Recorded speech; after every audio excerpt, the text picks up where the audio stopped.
For coming. Good afternoon, Minister and Deputy Minister of the Department of Sport, Arts and Culture. We know that this media briefing has been long coming. We've heard some of you when you were coming in that you've been waiting for this for a very long time. Minister and DM, thank you very much for asking us to organize it, because the media really wants to hear from us as a department in terms of what are the programs that we have, what is it that we are doing. There are very important issues that are out there in the domain of the public, and they would want to know what is happening. The program is really not going to be a very long program. I'm now going to call the Minister to start and talk to us. Minister. Thank you.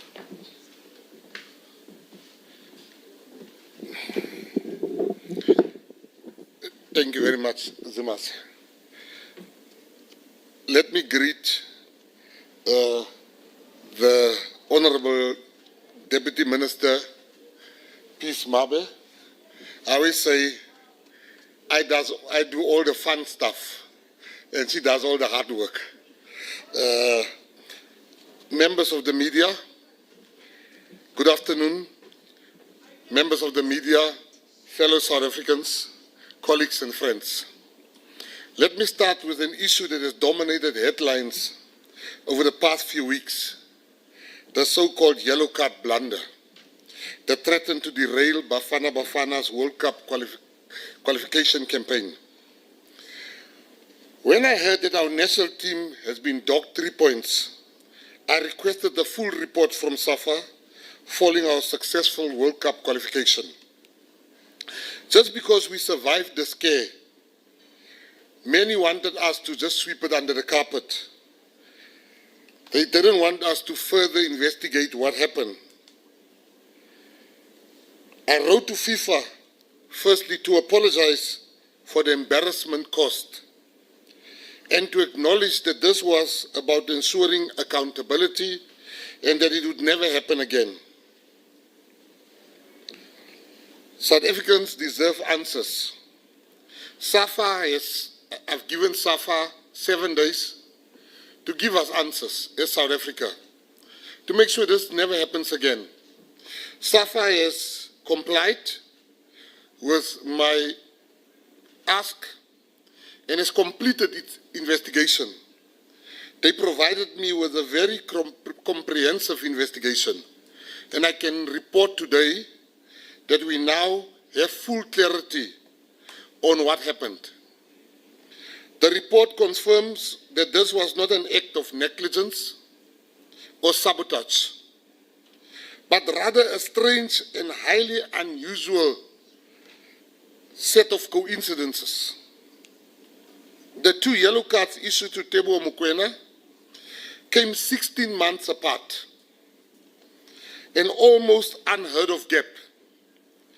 Team manager Vincent Tseka, who has taken responsibility for the oversight, despite numerous extenuating circumstances. He was not present when the second card was issued, as he has left the field to fetch ice for the players. That extraordinary coincidence tells us something deeper, that our national team is operating under immense strain with far too few hands doing far too much work.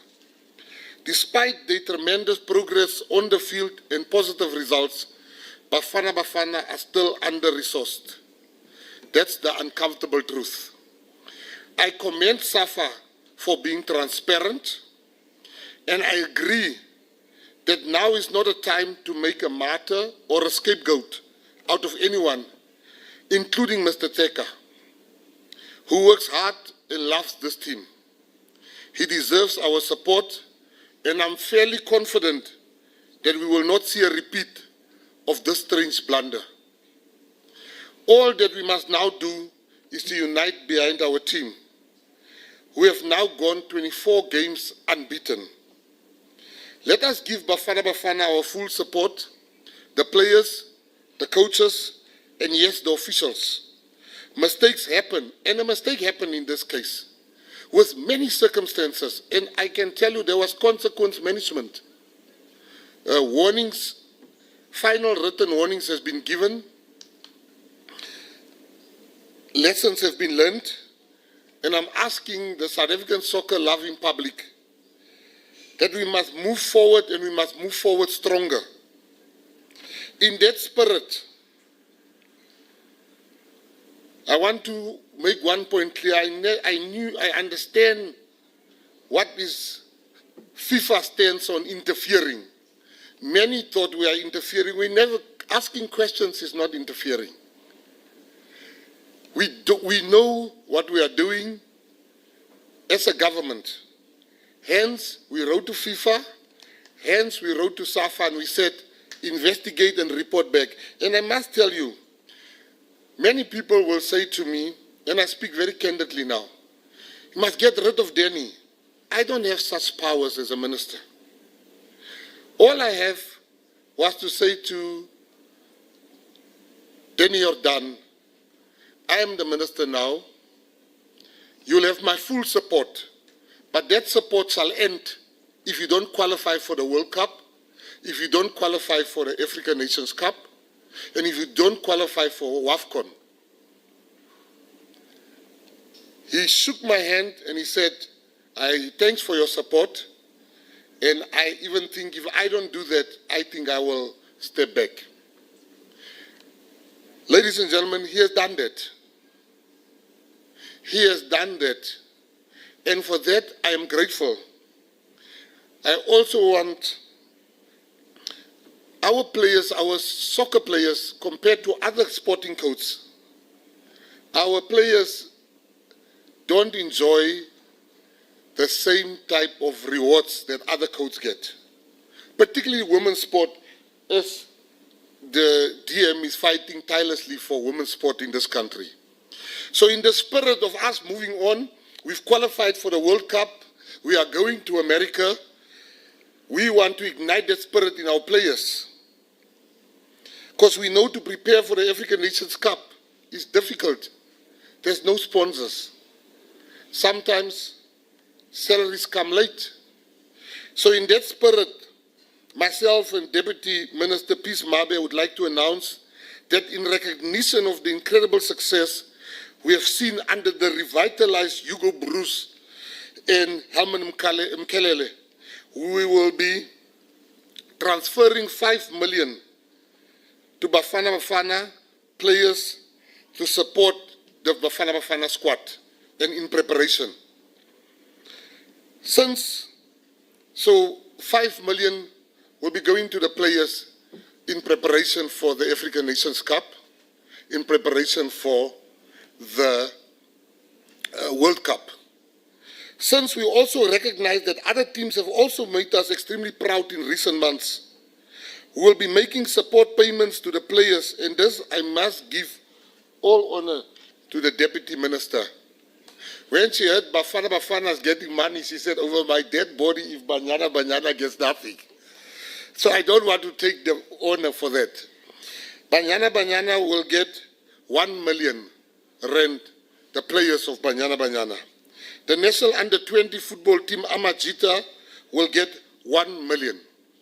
The female Proteas will get 1 million. The women's national rugby team will get 1 million. And the under-17 football team currently competing in Qatar at the World Cup, the Amajimbos, will receive 500,000. As we look ahead to the African Cup of Nations in Morocco, this December and January, and the World Cup next year in the USA, Mexico and Canada, the message from me as Minister and Deputy Minister is simple. Let us stand behind our team. But we must also be honest. Part of the problem is inadequate staffing and support. I therefore call on corporate South Africa and all potential sponsors to step up. Step up and help Bafana Bafana. They've done their part. We must do our part now. No federation can survive without sponsorship. So I'm calling on corporate South Africa to stand behind Bafana Bafana in the same manner that is standing behind South African rugby, South African cricket. The majority of people of this country, we are a soccer nation more than any other sport. Soccer has the biggest following, and we are asking corporate South Africa today. I can assure corporate South Africa that SAFA has been very transparent with the department. How, without asking, they will come to us, share their challenges with us, telling us, Minister, this is where we're having a problem. Deputy Minister, this is where we're having a problem. So we need you to do your part as corporate South Africa, and government will still do their part in us going to the World Cup. I also call on South Africans to go out and buy the official team jerseys and wear them on Fridays. And don't buy your jersey at a traffic light and act surprised. Is this not original? There's no original at a traffic light. So go out and get your original T-shirt so that we can have Fridays where our players can feel our love and our support. So that we can lift the AFCON trophy in January. We came so close last time, and this team has only improved under Hugo Bruce. So we have reasons to expect greatness from them and to believe. I want to stand here and be one of the people that will eat humble pie. With the appointment of Hugo Bruce, like many of you, I said, where are they bringing this old man to? And that man has proved to us that we have the best coach going to the World Cup. The next issue I want to talk about is VAR, the introduction of VAR.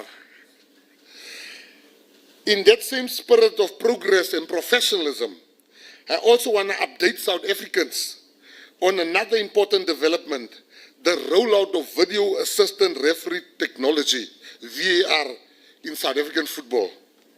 SAFA has recently appointed a VAR project team led by respected former referee, Mr. Daniel Bennett, alongside respected figures in football refereeing, Mr. Victor Gomez, Mr. Jerome Damon, and Abdul Ibrahim, SAFA's head of referees. The team has been working closely with FIFA and the International Football Association Board to ensure that South Africa implements VAR in full compliance with international standards. As per our initial meeting with Mr. Bennett, the ministry is overseeing and controlling all initial project funding until the system is fully established and stable. Strict financial controls are in place, with at least 3 independent signatories to authorize any transaction related to the rollout. The plan is for SAFA to submit the initial infrastructure and setup budget to the Department of Sport, Arts and Culture before 31 March 2026, the end of our financial year. This is a complex and ambitious project, but it is essential. VAR is not just about correcting referee errors. It's about protecting the integrity of our game, restoring our trust, and ensuring that South African football meets global standards.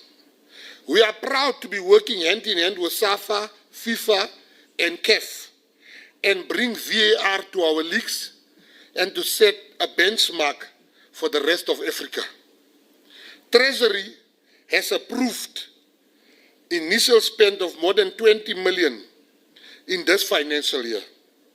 And we are confident that we will face VAR in using a sustainable, affordable approach that will see all our big games supported by VAR. And South Africans can already look forward to seeing VAR on the screens as we test and prove the solution that has been chosen. So next year, you'll be seeing VAR as we are testing this system. So when we introduce it next season, it must be foolproof, Our referees must understand it. I also want to use this opportunity to bring,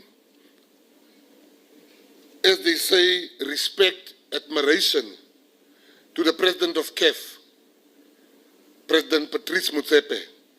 He is a product of South Africa, and he has changed the face of CAF. He has changed the balance sheet. He has brought sponsors to CAF. He has changed the game, and it will only be a fool that cannot see the marvelous work done by Patrice Motsepe. So to the President of CAF, we know you are the President of the whole of Africa, Confederation of African Football, but it makes us proud to know that you are a child of the soil of South Africa. So we want to congratulate him, and we want him to know that we are proud of the work that he has brought. As far as VAR is concerned, we cannot have such great soccer teams. We have the greatest soccer teams on the continent, and they compete with teams like Morocco that has VAR. So for us, our teams playing in Africa, Chiefs, Pirates, Sundowns, Stellenbosch, we stand behind you only during those games that you play against African countries. I want to, before I go to sports funding, accountability, I have been quoted that I don't support Nigeria to qualify for the World Cup. I was not misquoted. I wish for another African country to qualify. I have the right to have a preference amongst all our African countries that we love. Nigeria is unfortunately not my preference, while the other African countries are my preference. So I'm not going to deny that I have indeed uttered the words that I hope that Nigeria does not qualify. I hope for other African countries to beat them when they face Nigeria. I have nothing against Nigerians. I have a preference like any other sports-loving person or minister on this continent. Show me a minister that doesn't have a preference. I saw when I watched the Zimbabwe game, I couldn't believe it when I saw the leadership of Zimbabwe football jumping for joy when we didn't qualify after the Zimbabwean game. I wasn't angry because I understand they have preferences. They were very happy that they thought they disqualified us. But the devil is a liar. We managed to qualify despite the Zimbabweans not wanting us to qualify, and we still love them on the soccer field. This is the game of soccer. We shall get our revenge when we meet them very soon. We shall revenge on the field. It's all sportsmanlike, so I'm not going to deny. As one journalist sitting here asked me a question last night, can you talk about Nigeria? I do not want them to qualify. I hope they don't qualify. But they have a very strong striker there. Oshiman, I think it is. Osiman, not Oshiman, Osiman. He scores goals. I mean, he put goals in. I also want to stop the lie that Nigeria has helped South Africa. No. Nigeria has helped Nigeria. South Africa has helped South Africa. Thank you very much. Accountability in sports funding. This brings me to another contentious issue that has caused some controversy this year. The perceived funding cuts to certain sports federations. Let me be very clear. These were not random cuts. There was good reason to withhold some of the allocations. And that reason is accountability. Government cannot interfere in the administration of the sport, but we also cannot continue to fund maladministration. It cannot be business as usual. It will not be business as usual under Peace Mabe and Gayton McKenzie. Take the example of basketball South Africa. This sport should be booming in this country. Our young people love it, and it has become one of the fastest growing and supported sports in schools. We should have thriving leagues, packed arenas, and homegrown stars making their way into the NBA. Instead, basketball is in the ICU in South Africa. Last year, when Basketball South Africa bungled the hosting of the FIBA Under-18 Afro-Basket tournament, they turned to government to bail them out a week before the tournament. We spent more than 18 million to rescue that event and protect South Africa's reputation. Afterwards, I asked SASCOC to investigate and take strong action. We waited for months, only to be told that our complaint had been registered as a dispute. That's not good enough for me. That's not good enough for Pismabe. How can the concerns of a department that recognizes all the federations be considered a dispute? We are not one child's angry mother writing emails fuming about why her son wasn't picked for the basketball team. We are government.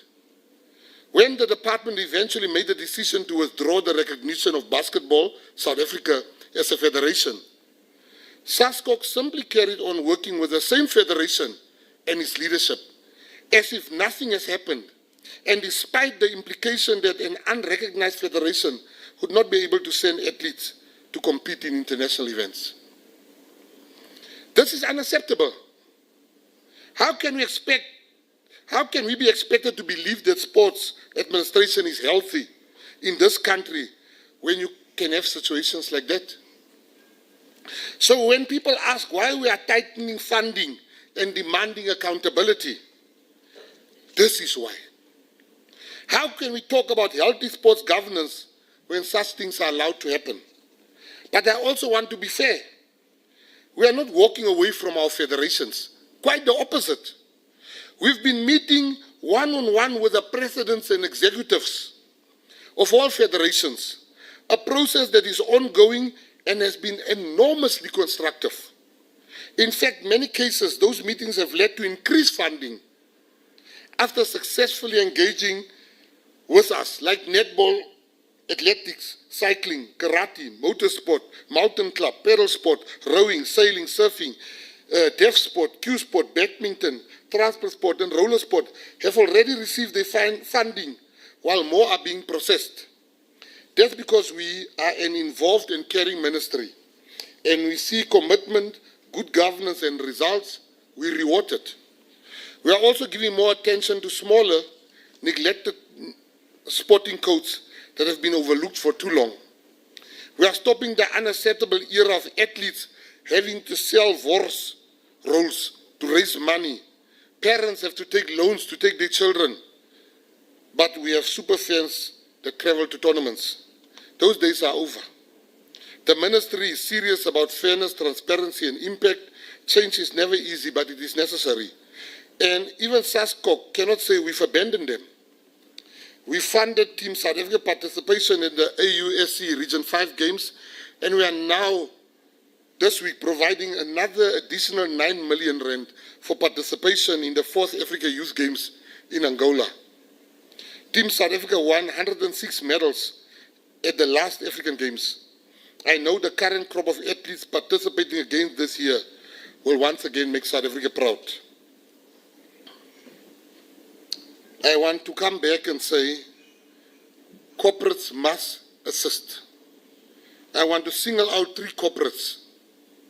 I want to single out SASO, who we met, and they continue the funding of our women's football.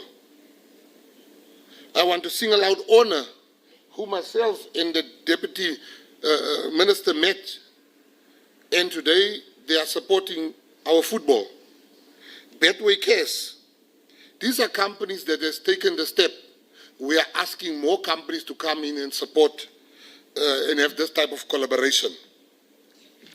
Infrastructure and access. We are also investing heavily in sports infrastructure. The department is rolling out combi courts in private schools at a rate never seen before, at a pace never seen before. And we are working with private sector partners to expand this. Too many of our stars in South Africa come from Model C and private schools. Some of our greatest talent is sitting in rural areas and in poorer schools and townships. But infrastructure doesn't speak to the recognition of that talent. Something is wrong in the ecosystem. If the private schools are the ones bringing out the creme de la creme, it's disadvantaging our children overall, and we're sending out the wrong message about the kind of country we are and want to be. We'll keep on investing in outdoor gyms throughout the country. We are working with municipalities to step up and recognize the importance of the infrastructure. Arts, culture, and heritage, the next point. Now let me turn to the work we're doing in arts, culture, and heritage, the soul of the nation. On 29 October, the President, His Excellency President Cyril Matamela Ramaphosa, state visit to Switzerland, President Karen Keller-Sutter of the Swiss Confederation handed over the Shuluvana family ancestral spiritual artifacts, returning a piece of our stolen heritage to its rightful home. On 13 October, I led a delegation of 10 community representatives from the Northern Cape Reburial Task Team to repatriate the ancestral human remains of our Khoi and San ancestors from the Ontarian Museum at the University of Glasgow. A deeply spiritual ceremony was held under the guidance of Mr. Petrus Valboy. The remains arrived on 16 October, and we held a moving homecoming ceremony at the Iziko Museum of South Africa the next day. We are also still working hard to repatriate the remains of our liberation heroes from Lesotho, Angola, and Russia next. Our work in Angola has been our greatest challenge, but we remain committed to bring our fallen heroes home. We, together with the Deputy Minister, want to make sure during our term we bring back all our fallen heroes. We are also proud of the work that we've been doing at Robben Island, and the progress continues to be made. At the end of September, we launched the emotionally charged Wall of Remembrance at the island's harbour. We launched 6 statues of Osumato, Krutua, Nelson Mandela, Robert Sobukwe, Namibia's Andimba Toivo, and Khotso Siahlolo. The Wall of Remembrance now bears 2,717 names of ex-political prisoners. Future plans for the island are vast and many. In the arts, we've established 17 sectors, with 14 already funded, and all boards appointed. The remaining 3 will be finalized soon, after resolving minor compliance matters. We also promised to secure office space for all the clusters and federations. I can confirm that the advert for the Sports, Arts and Culture House will be published before end of this month. It cannot be where South Africa don't have a sports house. People have their offices in the boot of a car. People have an office inside the office of the work where they're having. If he works at Nando's, he's running the federation from Nando's, like we're having a chicken federation, but it's a sports federation. We can't have that. We are now going to advertise a sports house for the first time. You as journalists can have proper meetings at the sports house with them. We are also in the process of introducing temporary insurance cover for all the eligible sports and arts practitioners. This will cover life, disability, funeral benefits, and education for dependents for the next 3 years. The evaluation of this bids has been completed and adjudication will soon be finalized. Our artists and our sports people die as paupers. We are being asked constantly back a body to bury our sports stars. If they die as paupers, their children's future are bleak. We are now stepping in while we're changing. We do understand that it's going to take more than a year to 2 years to change 30 years, 40 years of suffering. Our legends have no money. We get calls constantly, people being in hospital, and they need a mere 1,000 rand sometimes to be admitted. It can't be like that. We are seized with that, and hence we're bringing out a 3-year insurance policy, life cover, benefits for the children. This means that as a department, the reactive scrambling that occurs whenever one of our sports stars or legends fall sick or die will be replaced by benefits that are structured and fair and makes a peaceful and lasting difference. In conclusion, I wish to assure South Africa that the Department of Sport, Arts and Culture is making a difference and real tangible progress will continue to be delivered. We are moving, we are challenging old systems like going to a football game and you can't use your phone. We are in the process of putting in connectivity at all stadiums so that not only journalists can do their work, but if the girl child goes to soccer, she can be in contact with, or to rugby, or to cricket, she can talk to a family and say she's still safe. It cannot be that our soccer fields cut us off, our sports visits cut us off from the rest of the world. People want to take pictures and send of the sports stars. And I want to assure South Africa that we are working on that. We're also working on stadium safety. We're also working on the train and rail system together with Minister Creasy, who has done a great job in making sure that games at Ellis Park, Transnet, is available for the trains. As you saw, that is all work done by Minister Creasy. And we really, that is what the GNU is about, where sports and transport meet. We are meeting with education, hence why we're rolling out all of this in schools. I couldn't have done that if it wasn't because of Minister Khwarube giving me permission as the Minister of Education. So that is the benefit of the government of national unity. We are working together. We're even working nicely when you guys are not there.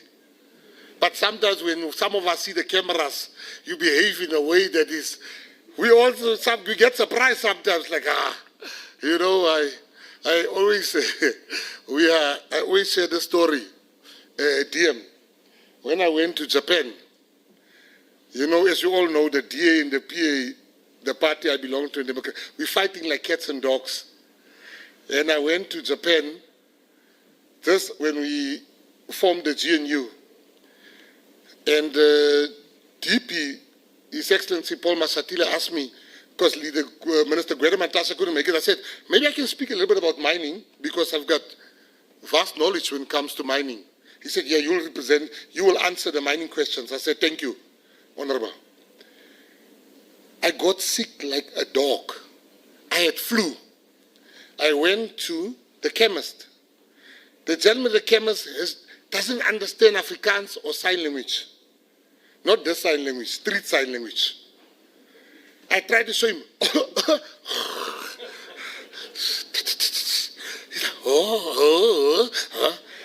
I realized if I don't live here, I will live with birth control tablets. He'll be prescribing to me. I came back to the hotel. The first person I met was John Steenhuisen, Minister John Steenhuisen. He said, Minister, you look very unwell. What's wrong? I'm like, I'm sick. He says, stand right here. He ran up to his room. He came back, DM, with tablets. Half a chemist, like a whole. He said, take 2 before you sleep. After you eat, take 2 before you sleep, take 2 when you wake up, and take 2 of this, and he's giving me instructions. I wasn't even listening, because I knew there's no way I'm going to allow him to kill me so easily.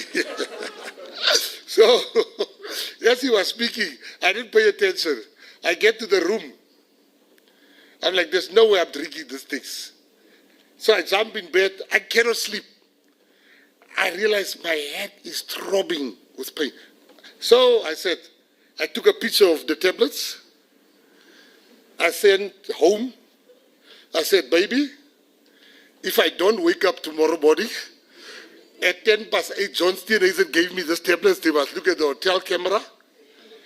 I'll have to take it. So if I'm dead, it's him. I took the tablets. The next morning, I felt like $1 million. And I went to go hug John Steenhuisen. We are very collegial as the GNU. We are together as the GNU. We were there yesterday, and we went for a retreat. I can tell you now where we were. We were at the cradle of humankind, a hotel, boutique hotel. The president was there. All the parties. We were having big discussions, and we all agreed we'll move South Africa forward. We will hold hands. The GNU is more united than we've ever been. The issues we didn't agree on, when we came there, we left, we agreed on it. Any person that tells you they didn't agree on it is a liar. We are resolute, we are focused, we are going to change South Africa. So today the message is simple. Accountability and progress are not opposites, they are partners. Let us keep moving forward. And ladies and gentlemen, in conclusion, we've been supporting rugby. Some of us were not even Springbok supporters. But rugby, under the leadership of SARU, President Mark Alexander, has truly become our top rugby, it's made us the top rugby nation in the world. Cricket, under Dr. Richards, we've become the top cricketing. We are. Soccer, Bafana, eri tsibang. Bafana eri tsibang. Di Bafana what was scan. If you told me a year ago or 2 years ago, Bafana will go 24 games unbeaten, I would not have believed you. So, if you told me we're going to win, they become the African champions, under 20 African champions.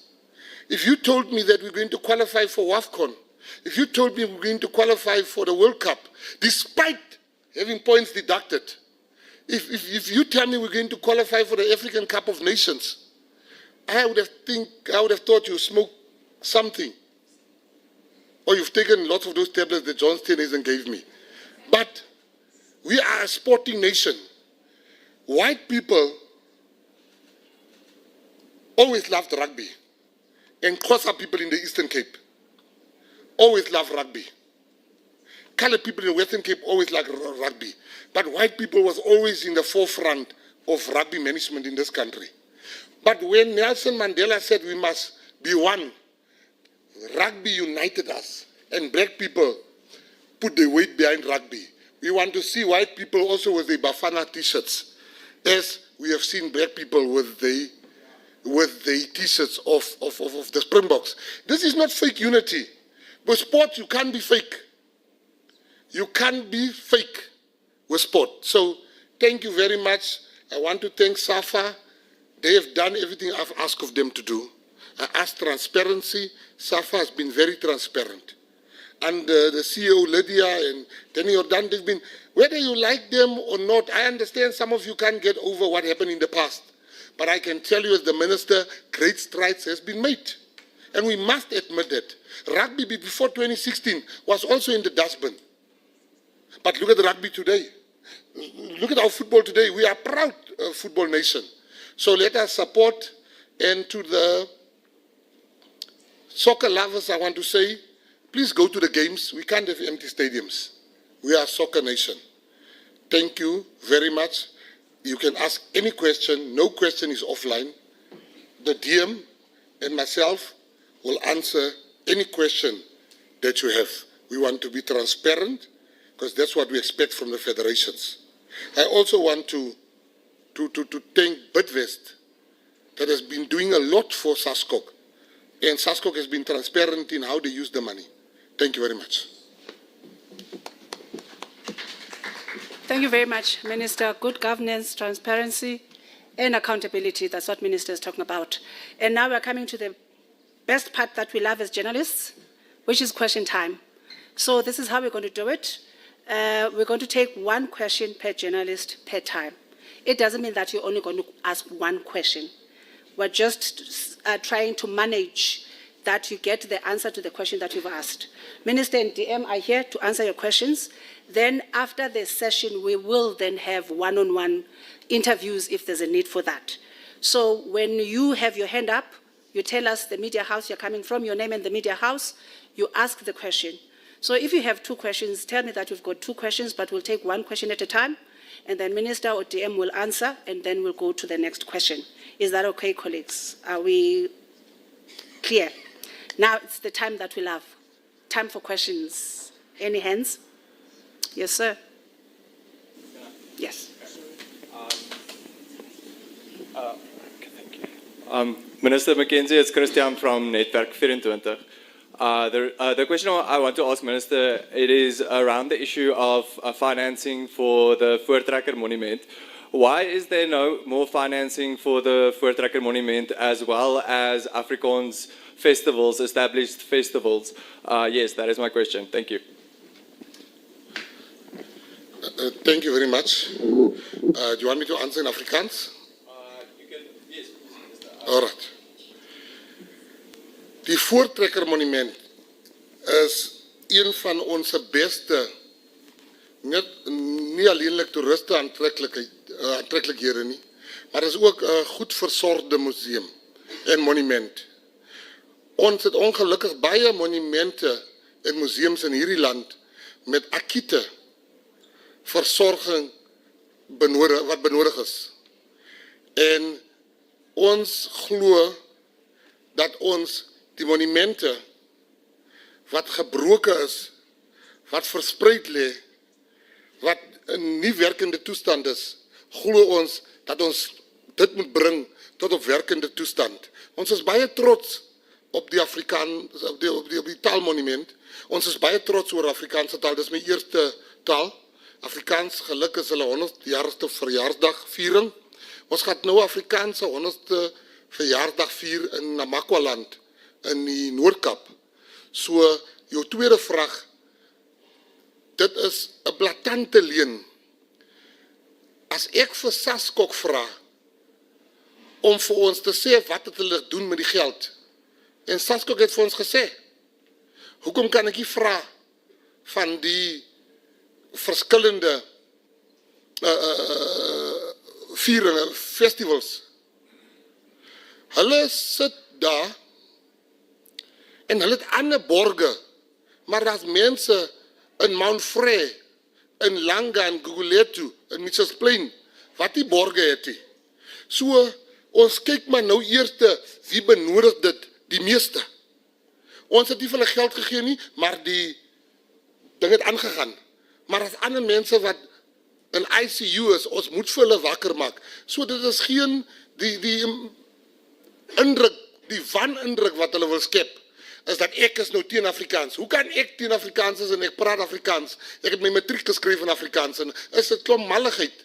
As ons vra, antwoord maar net die vraag, soos ons vir stoei, wrestling. Ons het vir stoei, ons het geld gevat van stoei af, toe so ons antwoord die vraag. Stoei het ons 'n vraag geantwoord, toe gee ons vir hulle meer geld. Baie simpel. Niemand is teen niemand. Ons moet nie alles politiek wil maak nie. Ek is baie lief vir Afrikaans, bitterlik lief vir Afrikaans. En vir die Afrikaanse taal. Dankie. We give money where there is a need. That's what Minister is saying. Questions? Yes, sir. The roving mic, please. Good afternoon, everyone. Minister, you've spoken about, of course, the need for corporate South Africa to put their back and also put their weight behind supporting South African sports. But you mentioned a lot of SAFA as well. And of course, both of them are innocent until proven otherwise, but they are in court, the president of SAFA and also the financial officer of SAFA is in court for fraud. So when such things are happening, and there's also, excuse me, federations where a president is suspended for alleged maladministration, then how does corporate South Africa get behind that? You know, as much as allegations, but of course they have to protect themselves as well. So do you think we have a leadership crisis basically in South African sports, or a leadership issue when you consider all of that? And how does that influence the lack of funding? Thank you very much for your question. I do think that, I don't think we have a leadership crisis in South African sport. You have people like, I'll make you an example, was the PSL. We have the best run league on the continent in the PSL. When you see the under-17s and under-14s, under-17s and under-20s, it is the visionary leadership of the Disky League. You see the fruits of the Disky League now in the under-17s, under-20s. So Dr. Irvin Khoza and them has made us the envy of leagues in Africa. Rugby, President Mark Alexander. Cricket, the Richards. And even I must say it, Saskok, Barry Hendricks and them, they've taken over the rod where people, I'm told, were buying Rolls Royces with the money of Saskok, I'm told. But I must give it to Saskok that they have tried to turn it around. Sometimes too slow for my liking, but they are honest people. To come to your question about people being in court, look, I always say to people, FIFA does not want government interference. Once I will be the most hated man if I interfere there and we are not going to the World Cup. The people that were saying to me after the deduction of the points, Minister, wake up. You must investigate them. People were flooding my social media. You must investigate them. The next day when I ask questions, they're like, after we qualified, they say, no, stay away. You're going to get us disqualified. You must not, this minister does not know what he's doing. What about this minister? He's a fool. So I'm saying to you, FIFA runs football. That's a fact. I don't like it, but that is what we've signed up for. We are now going to be the second country in the world to have a football ombudsman. The UK has successfully, through the parliament, passed legislation to have a football ombudsman. We are going to the UK to go and learn and see best practices and how they manage to do that. Our constitution says you are innocent until proven guilty. That's what our constitution says. That's not McKenzie. FIFA looks at our constitution. They don't look at your feelings or my feelings. Sorry, FIFA look at their constitution. So if the constitution of FIFA feels, not only did they keep Danny Jordan, they promoted him into another committee of FIFA. That must tell you what FIFA think of Danny Jordan. What I think of Danny Jordan and what you think is irrelevant to who he works for FIFA. And I know it's a national asset. Many of us complain, but I'm just giving you the raw facts. Do I think on a personal level there's a crisis? I don't think there's a crisis. In fact, I can tell you there's a rising of our sport. We've got very good people running our sports in this country. Thank you. Let me just take the question. Thank you very much, Minister. Tisetso Malepa from City Press. Just on that note that FIFA frowns upon government interference. I remember, if you remember in cricket, 4 or 5 years ago, they had serious problems, and the then minister, the late Minister Mthethwa, was able to disband the then cricket board and put in an interim structure without getting in the way, without interfering in the eyes of International Cricket Council. Is there something you could do or you could have done following that method from the late Minister Mthethwa? And secondly, yes, SAFA President Jordan has been promoted, as you say, but we are talking about an organization whose president and head of finance are in and out of court for fraud and corruption and others. But as the ministry, you keep pumping money into that organization. What do you say to the taxpayer? How can you assure the taxpayer that every cent of the money from government will be accounted for when the head of finance is in and out of court for fraud and corruption? Thank you very much. Let me start with cricket and FIFA. It's not the same thing. India tried to intervene and interfere. What did FIFA do? Immediately, when the Indian government didn't want the Secretary General of the Indian Federation, they then prevented him from going in the door. What did FIFA do? They suspended them. Same time, cricket operates under different rules. And I will make you an example. There are certain things you can get away with in other sporting codes, which you can't get away with in football. Now you are saying I'm pumping money. Let's dissect your statement. Every year, during the times of the late Natim Tetwa, Fikile Mbalula, Paul Mashatile, an amount of 5 million was given to SAFA. Or less. It is just every year there's an escalation. Peace Mabe and Gayton McKenzie comes in. We give them the 5 million as legislated in agreement with us and Treasury. December last year, Christmas, I hear a rumor, which I confirmed first, that some country which I'm not allowed to name here wants Hugo Bruce to go and coach them. And Hugo Bruce was saying he's going nowhere. But then I'm hearing Hugo Bruce has not been paid. Helman Mkelele has not been paid. The players has not been paid. The women's team has not been paid. It is Christmas, 5 to Christmas. What do I do as a minister? I can't run the risk of losing Bruce, losing Mkelele, losing our players. Christmas, these people have delivered. What do I do?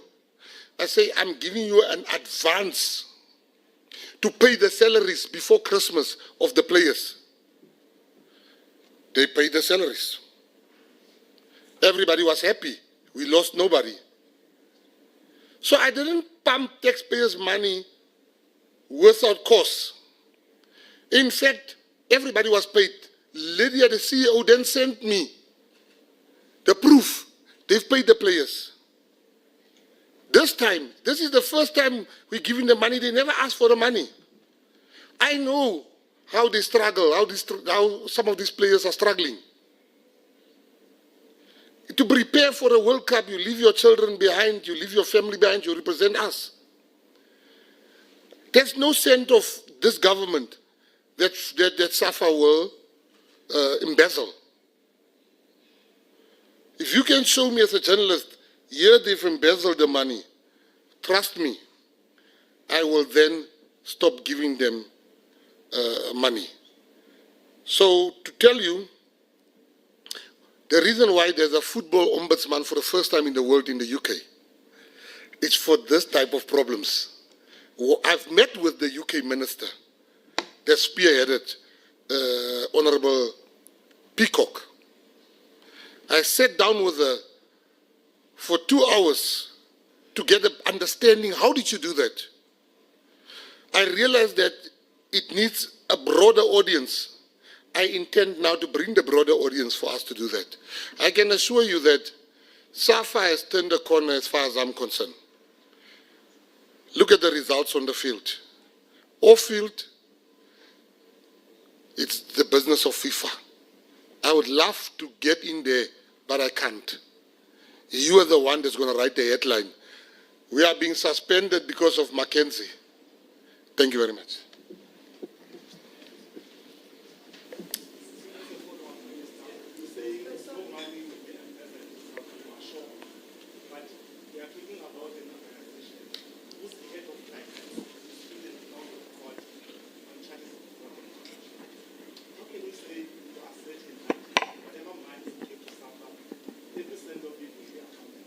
Right.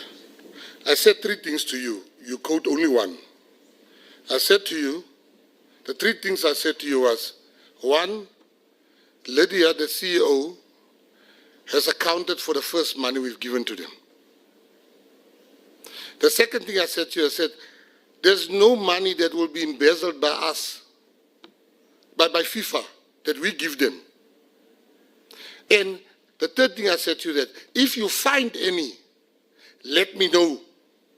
So I'm telling you, the first money I've given them, they've accounted for. But I'm even saying, in the event that they embezzle money, your job as a journalist is to uncover that rot and to show it to me.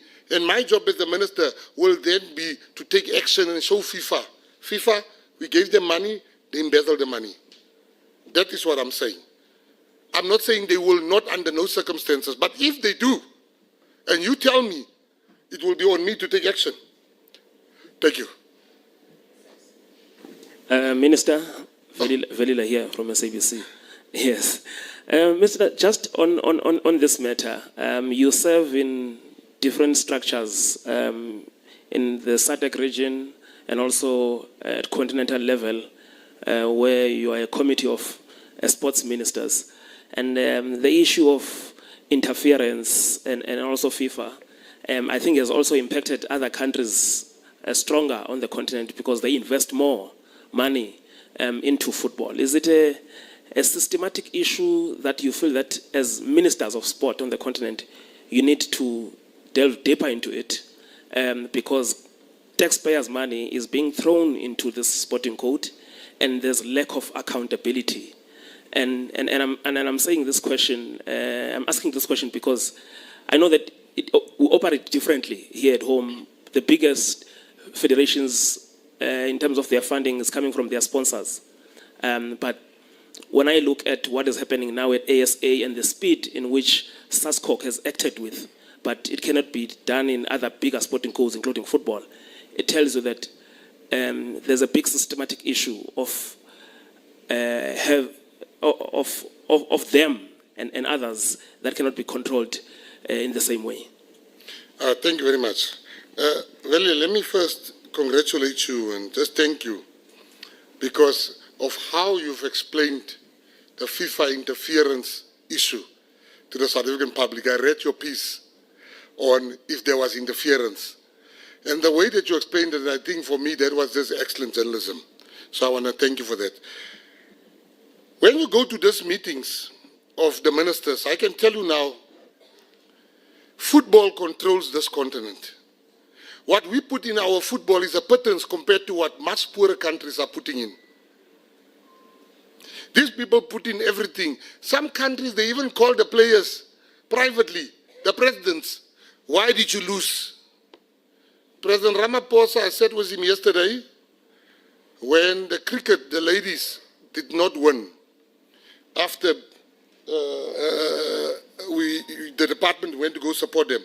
And the first words he said when the game was over, he's like, they made us very proud. They made us very proud that they've reached the pinnacle of this tournament. And that's the type of temperament we have towards football, towards sport in this country. So I'm saying to you, the UK is, if not the top, they're in the top 3 of soccer leagues in the world. The biggest teams from this world come from UK football. And even them are very circumspect when dealing with these issues. Hence, they went the parliamentary route. So they didn't just go straight into FIFA. The countries that has been banned, a minister just wakes up tomorrow and say, oh, Danny, pack your bags, you must go. Then Danny just say, I've been fired by the sports minister. FIFA will not even have a hearing. They will just stop us. So I'm saying to you that I don't want to go the route of going through African ministers to discuss, because something I gossip with my friends, I said, you can work with a minister. I'll make you an example. Malawian minister. Great minister, doing great jobs. We all had plans. Next moment on the WhatsApp group is like, thank you very much for your collegiality. We've lost elections, I'm being removed. So working with a minister sometimes, even me, I might not even be the minister during the World Cup, but I might make plans with the World Cup. In G20, last week in Durban, I had a meeting, I think, with the minister of the Netherlands. And then she said, Minister, I would love to give you my 100% assurance, but let's wait for elections tonight. I might not come back. I was not sleeping that night. because there was a big benefit for South Africa. I was also waiting for the Netherlands elections, and she's not coming back. So I'm saying to you that the route that we as and myself and the Deputy Minister has taken is, let us follow what the UK has done in order to deal with matters in football that we are unhappy about. Thank you. A lady? Jabulongita from News 24. Oh. A question, Minister. A while ago, you mentioned with certainty that VAR is going to be implemented at the start of this season, and when you said that, there was no formal structure, no budget for VAR. So where was that coming from, and why should South Africans believe you that, as you've said now, that it's going to happen for the upcoming season? Thank you. Let me tell you, by the time I said VAR will be implemented, I, as the minister, thought as soon as I bring the money, VAR will be there. I was then made aware, no, it doesn't work like that. The processes has changed. New rules govern VAR now. You as a minister can't do it. You have to do it through SAFA. You have to do it through CAF. So many rules of VAR has changed in the time that I was made aware that we need money for VAR. The second part of your question, so I was wrong. The second part of your question, why should you believe me? I mentioned names of people that are working on this thing. I mentioned Treasury. I can't lie about Treasury. Treasury has given I can even share that letter with you, if it's allowed. I'll just check with the team. I'm a person that loves football, so I'm saying, I even asked them, will we be able to, in February, March, April? They said no. There is a different way, because you can't start a league without VAR, and want to end the league with VAR. So after June, or when is the league ending? June next year. When we come back, I can tell you there will be VAR. In fact, to even give you more information, the leadership, the persons responsible for VAR are going to Spain on the 15th of November, to go and do a stress test on the model. There's Hawkeye, there's different models of VAR that we've come to learn. But the one that they have chosen, they are going to do a stress test on it to see is it fine for the South Africa. On the 15th of November, you can call me, they'll be there in Spain to do a stress test. So you gotta, the evidence is there. And I've given the money. Thank you. My name is Utwaita Dlulane, and I'm an independent film producer. Sorry. Yes. I've got two questions for you, Minister.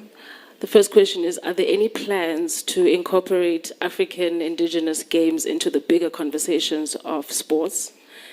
And my second question, as a person coming from advertising, is, are there any plans for us to have unions in advertising?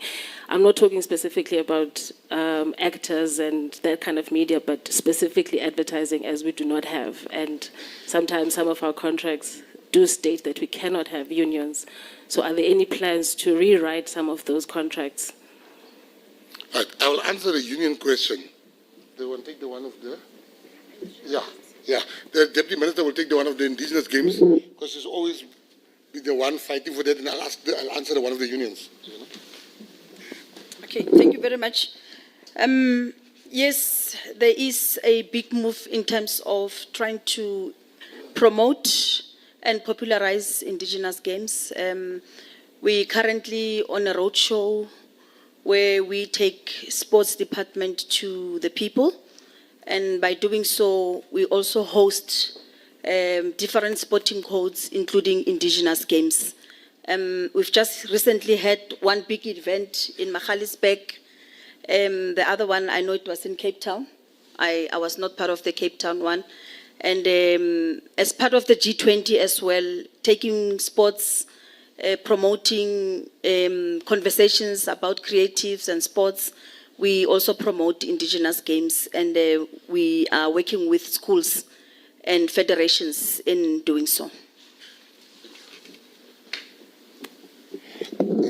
As far as actors are concerned, and you said actors?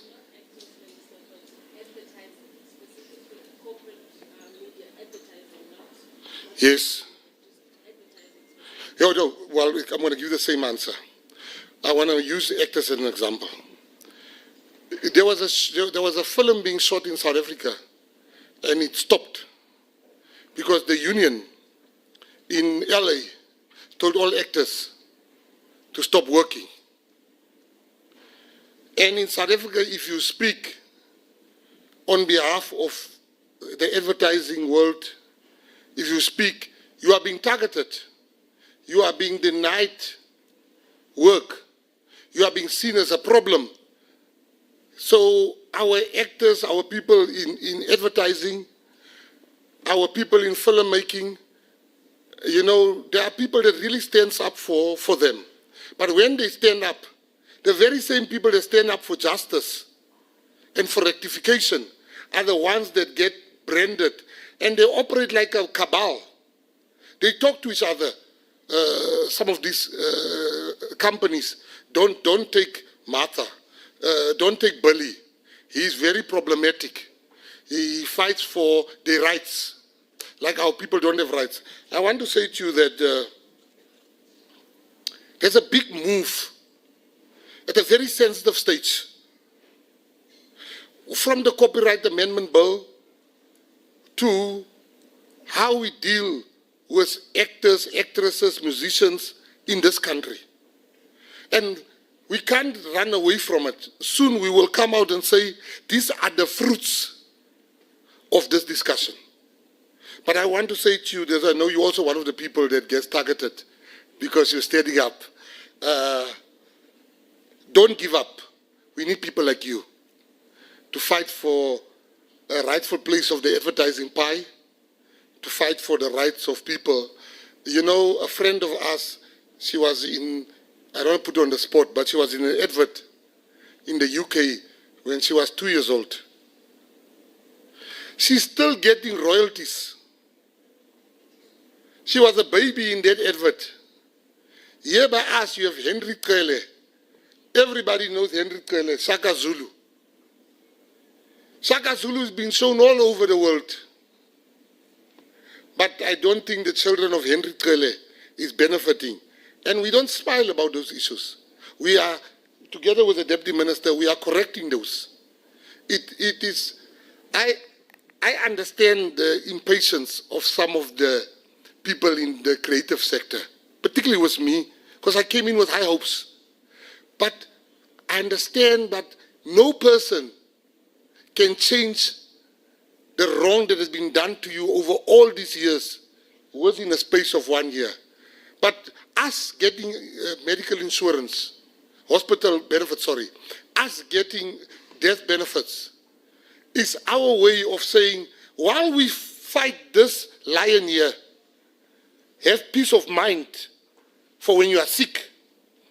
For us to say, you don't work out of your boot. Let us do, these are all measures. For us to say to the legends, last Christmas, there's 100,000 for you as legends. Because you can't perform anymore going around the country. For us to go to the boxers where they don't have shoes. I saw some of the boxers wearing torn shoes, big names. We said there's 100,000 for you, start a business. So it's not that we are indifferent to the suffering happening. Thank you very much. Vatang Obeni from ENCA. Minister, just last week, the president of ASA was served with a notice of suspension. And I know you've been quite vocal about the issues around financial mismanagement or allegations around that. Have you spoken to the ASA board and to SASCOC around that? And what are your thoughts on the James Unoy suspension? Yes, no, I was very vocal about that. I've spoken to SASCOC, I wrote to SASCOC. SASCOC, Barry Hendricks, wrote back to me, and he assured me they're going to investigate the matter. He did investigate the matter. He sent the report to me. I must tell you, very transparently, I've had sight of the report. It is dire. It speaks of people using the card at, I think, Foschini, in a tavern. And a letter was issued by SASCOC, which I think was good governance, to James Molloy to say he should tell us, he should tell SASCOC why he should not be suspended. The 7 days expired, I think, yesterday or Friday. I can assure you, while you are here, I'm going to make a call. Because once you've given somebody 7 days, before you leave here, Charles, can you just make a call and find out what is, because 7 days has expired. Just check the mails. We must be transparent. What has the decision been? Because for you to give somebody 7 days, it shows you think there's cause, there's reason, and he needs to give you reasons. And the 7 days has expired. We will find out now, and I will let you know what the board has decided. But the report is bad. How's it, Minister? Nsako from YFM. I just wanted to find out about the work that's been done by the F1 bid steering committee. I think it promised South Africans 2026, but has it moved to a different year, or is 2026 still on track? You know, I think you mean, we said 2027. Okay. 2027. What has happened, we've met with F1 a month ago. We met with F1 a month ago in Singapore. We had one of the most fruitful meetings. We sat down. They gave us a lot of questions to answer. We are within the time to answer those questions. I am personally of the opinion that it is Africa's turn. Cabinet has come through. Cabinet has given us the biggest document we needed, which is the green light from Cabinet. And also, corporate South Africa has come through with 2.1 billion. But we have subsequently learned that there's still other issues. I can tell you now that the discussion, it's not final that it's going to be Kalami. It's not final. It is Kalami, I thought was final.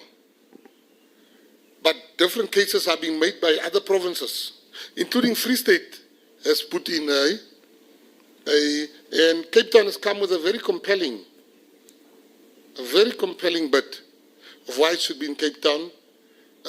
Kalami's got a very compelling bid why it should be here. And F1 was clear, sort out your house issues where this thing is going to be. When we meet you in January, end of January, we want you to have taken a final decision of where you think it will be. We have spoken to the people in Cape Town. We are speaking to the people of the Free State soon. But I have managed to see the Cape Town bid very compelling, just as the one in Joburg. So, whether it's 2027 or 2028, it's definitely coming to Africa.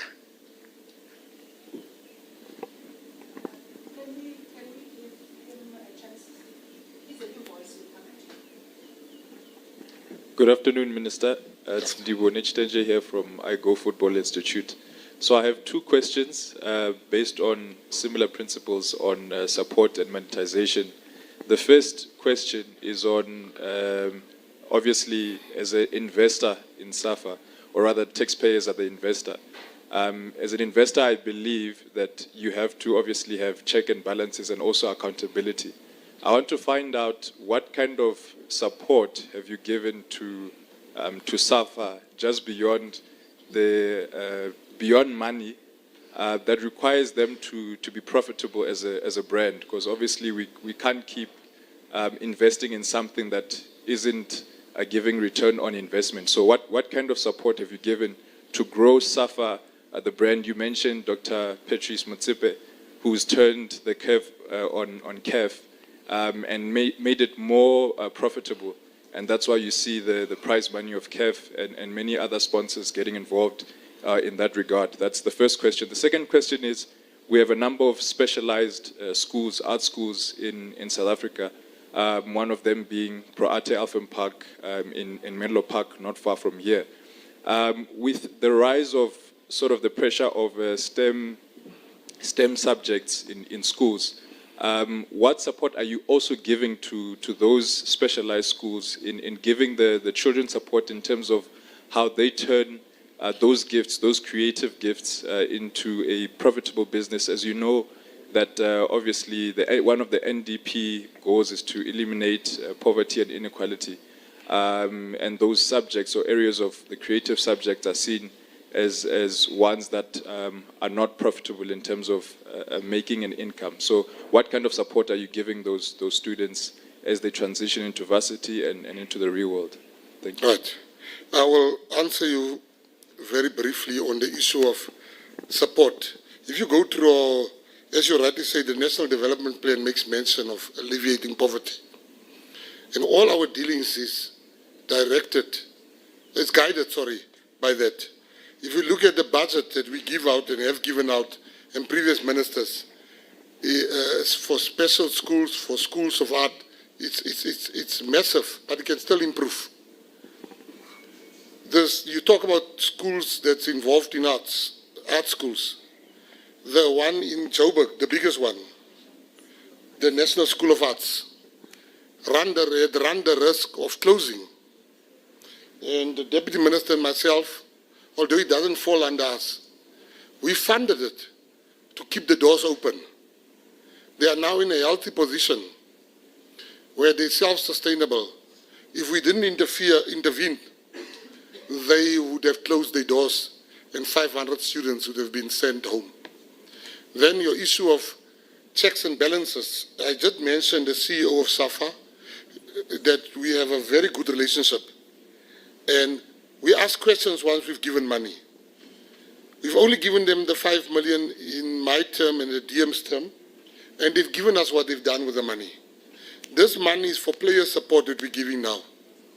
All I want to see is that the player says, I'm not going to assume they're going to do it. I'm going to ask, did the players get the money? And one thing about players, I tell you, they talk. Minister, what about shelter and Saifumani? We didn't get the money. So you ask, what ROI did we get?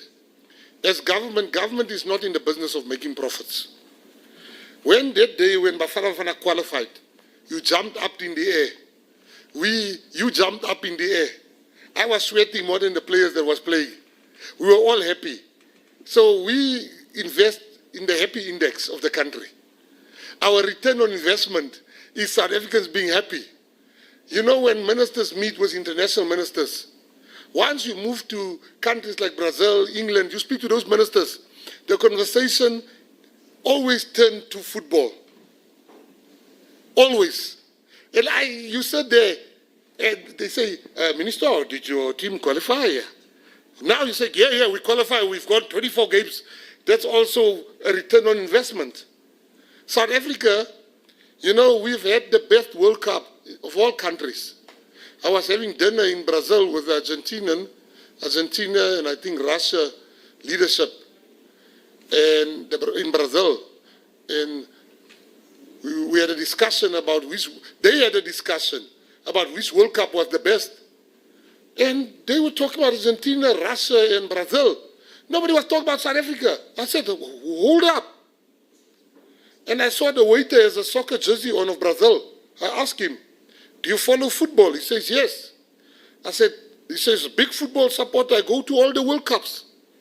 I said, which World Cup was the best one you ever attended? He was quiet. I said, give us a song of any World Cup you can remember. He said, Waka, Waka, eh.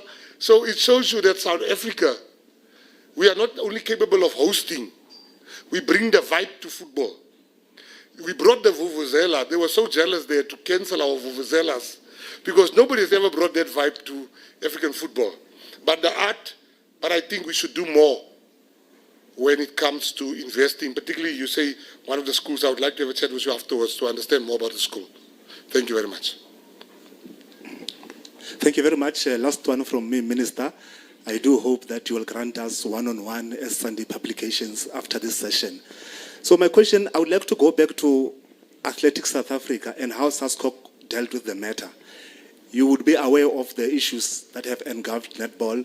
We have a situation where the president of a federation was suspended and the federation went to elections while the disciplinary proceedings of the suspended president are still ongoing. Why did SASCOC not deal with the matter, the Netball South Africa matter, the same way they did with Athletics South Africa? Right. Firstly, you must understand, and I want to come up for SASCOC here. When there's elections happening and the date has been set, elections does not wait for McKenzie to finish his legal matters. If there's now presidential elections 2029 and I want to stand and I've got the issue, they can't wait for me. No, the elections will happen when McKenzie is done with this. No, the life goes on. SASCOC was right in how they handled the matter. SASCOC can't wait for one person. And they ran the risk. Netball, International Netball Federation was clear. They will expel us if we don't allow elections to take place. We are a constitutional democracy. And in our sport, that's very evident. So we can't be waiting for people. Now imagine every time a person must stand, we must wait for them to. No, that is not going to happen. So I think SASCOC has really handled the issue very correctly. It's not the end of the world. Nobody's born to be a president. Now you are born, this post is for you. The people must not think that certain posts are for them. There's going to be another, this is not the last or the first netball elections. The lady that was not standing, she can stand next time. She's still very young and she's smart. So we mustn't now stop all the processes because of this matter. It doesn't work like that. Then the second one, you say SASCOC, why didn't they act? You can't, you know, I've got boys and I've got girls as children. My one girl is only interested in school. She's only interested in books. My boys play football. They would buy, I had to buy them, I buy them boots. And they will tell you, I want this boot that. They give you the size and the description and the color. And those boots are so expensive sometimes. But these are all my children that I love. But if you look at the money I spend on these ones, it's much more than I spend on this one. So which means even you don't treat people the same. That doesn't mean you love them less. It means that you understand. I think it was Rassi Erasmus that made the best example for me. He said, one of his children has a medical condition, I think he said, and he doesn't give them equal money. He gives the one with a medical condition more money because she has to go sometimes for checkup. So you give people by the situation. SASCOC has handled the situation for me with ASA very good. They've handled the issue with netball very good. To answer that was the question. And your last question was, will there be one-on-ones? Of course, yes, there will be. The question I've just gotten the report. The board of ASA has received the report. They went through it. They saw a need. The board, not SASCOC, the board of ASA, they saw a need to ask questions and to ask him to give reasons why he was not suspended. I was just told now, fresh breaking news, that there's an intention to suspend him. So thank you for your question. You heard it here from the happy minister. Good morning, Minister. There's Morning, Minister and DM. Write the breaking news so long while you give others a chance. No, I was just saying you can give your editor breaking news. Well, My name is Maurice Khoda from Now in SA. Minister, I was appealing to the department. Can we please work on a legislation? Sometime last year in December, there was a stadium that was banned in Northern Cape. I actually took pictures of that article and I sent them to both your Chief of Staff and your advisor, Charles, where I was trying to make the department aware that in our country today, you find that there are so many people who are coming from outside to come and organize events that do not happen. An example was a Banner Boy concert which happened at FNB Stadium. And that promoter was from Nigeria. He was arrested. But this thing is not only about people from outside. Now recently, one concert in Pretoria, the Sunbed Arena, did not happen. And people were struggling to get their refunds. The second one, which is now recent, there's a concert which was called Hey Neighbor. Again, the public is struggling to get their refunds. All this is happening because there's no legislation, Minister. To make things worse, these people, I'm not going to call them promoters, they've even come up with also registering a ticket seller. They sell tickets. When people buy them, they take the money and use them for the concert. And now when the concert gets cancelled, the public doesn't get their refunds, which is what is currently happening. So I'm appealing to the department that legislation is so critical, Minister, so that this thing can stop at its own tracks right now. It's very critical. It's very critical. Nigerians can't come here and have concerts. It shouldn't happen. They can't come and have concerts and take South Africans' money. Even Zimbabweans, we can't allow that. Even South Africans can't do that. So I'm glad that you brought that under my attention. I will meet with you afterwards so we can act with speed and to sort out this problem with South Africa. I saw something about Kanye West coming. Others says he's not coming. It is all the stories. I called Ellis Park Stadium. I said, has the stadium been booked? They said the stadium has not been booked. So tomorrow I will tweet. I will tweet tomorrow so people can know, is Kanye West coming or not? I saw that. It's a very important point you are raising. Thank you for raising it. But I have to move with speed. And we'll have a chat afterwards. Thank you.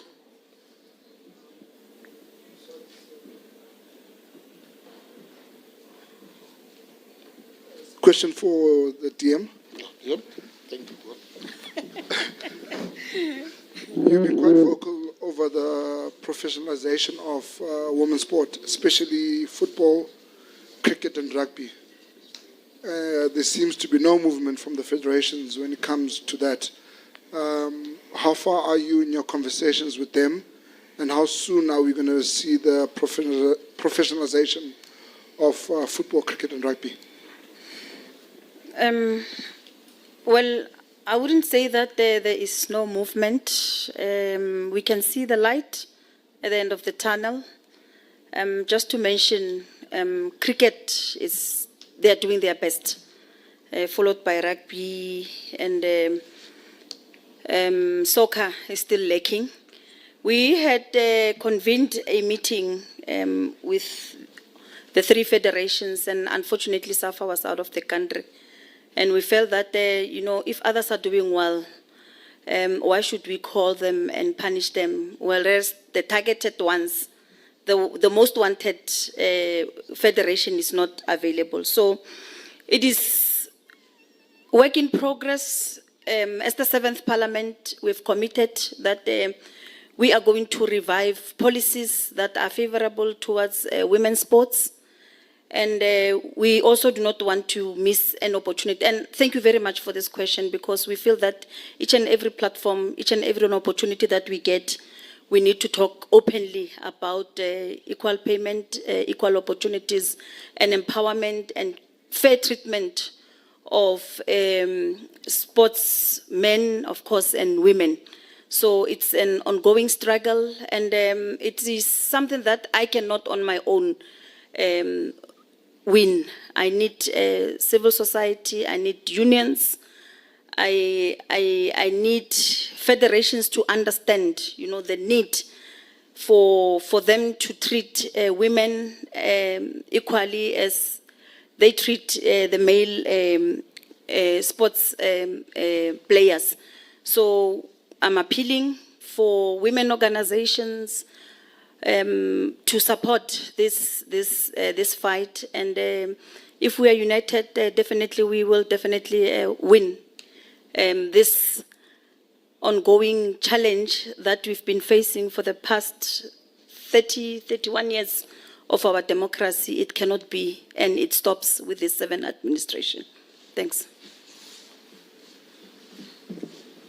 Okay, we've got lunch.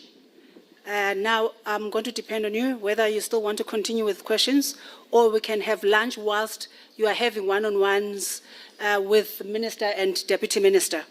Whilst you're having lunch, you can have one-on-ones with Minister and the Deputy Minister. And remember, DM is going to go and welcome the cricket team later this evening. So we can have lunch and one-on-ones, or we can continue with the questions if that's what you want. My suggestion is that let's have lunch. Let's take maybe two last questions, and then we have lunch, and then we continue with one-on-ones. Is that fine? Yeah, so, how really?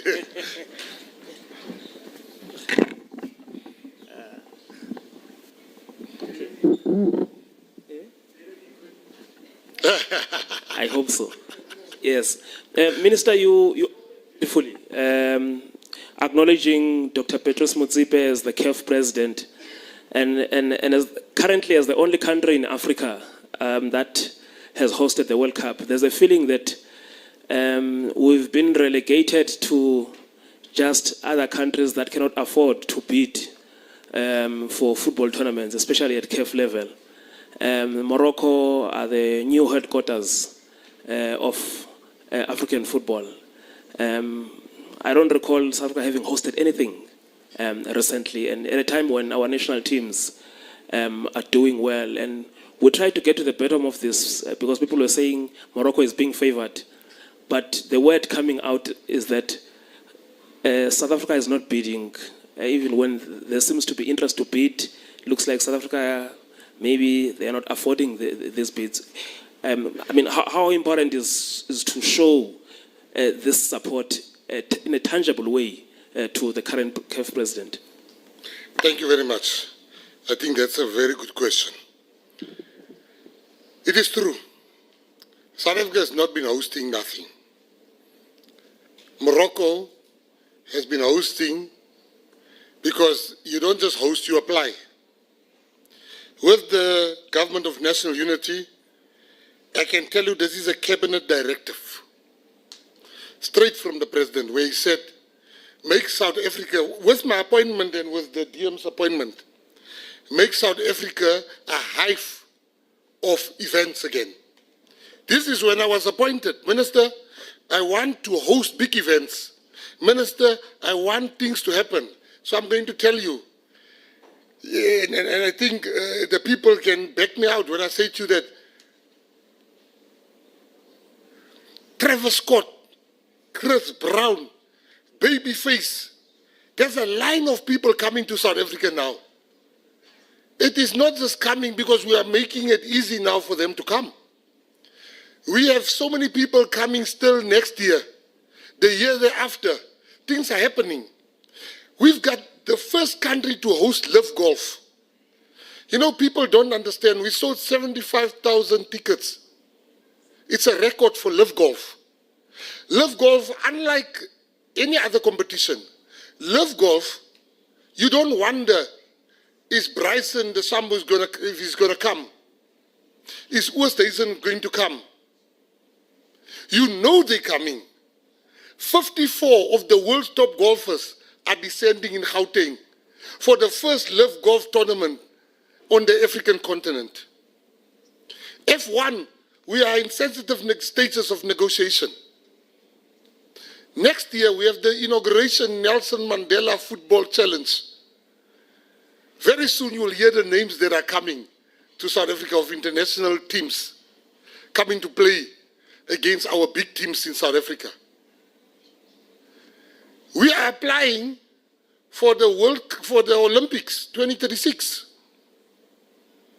We've met with the IOC. The IOC president met with the South African president. I'm mentioning to you that it is true what you are saying, Elil. But now there's new sheriffs in town. We're coming with making things happen. There's going to be events, non-stop events, big events are being planned. The biggest, Africa doesn't have a major concert like the likes of Burning Man, Rock Rio, all those type of big concerts you get, Glastonbury. It's now, next year we are planning to have the first one. So I'm mentioning these things to you to show you that people like Jessica Mtaung came to me and she said, Minister, we have to really compete with Morocco. Can you support me? I said, you go tell me where I need to support you at. So that we can hold the arms of Patrice Motsepe up high for the work that he has done. But we mustn't forget he's not there for South Africa. He's there for Africa.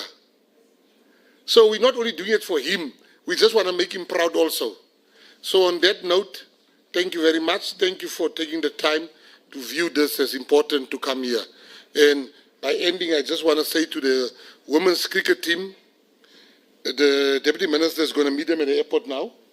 I want to say to them, you've made us proud. You've just mustered Laura, the clerk, all of you. I want to say to you, we're very, very proud of you. And on that note, I want to thank the Deputy Minister for making me always realize we men sometimes, we get lost in our maleness, for a lack of better description. The Deputy Minister is one person that no conversation will end about sports without women representation. She's not just talking when she sees the media. She fights for women. Even those bonuses and disability, even this bonus, she was the one that inserted, making sure that not only Bafana get. Thank you very much. I will do the one-on-ones. Zimasa, you'll just arrange. Thank you.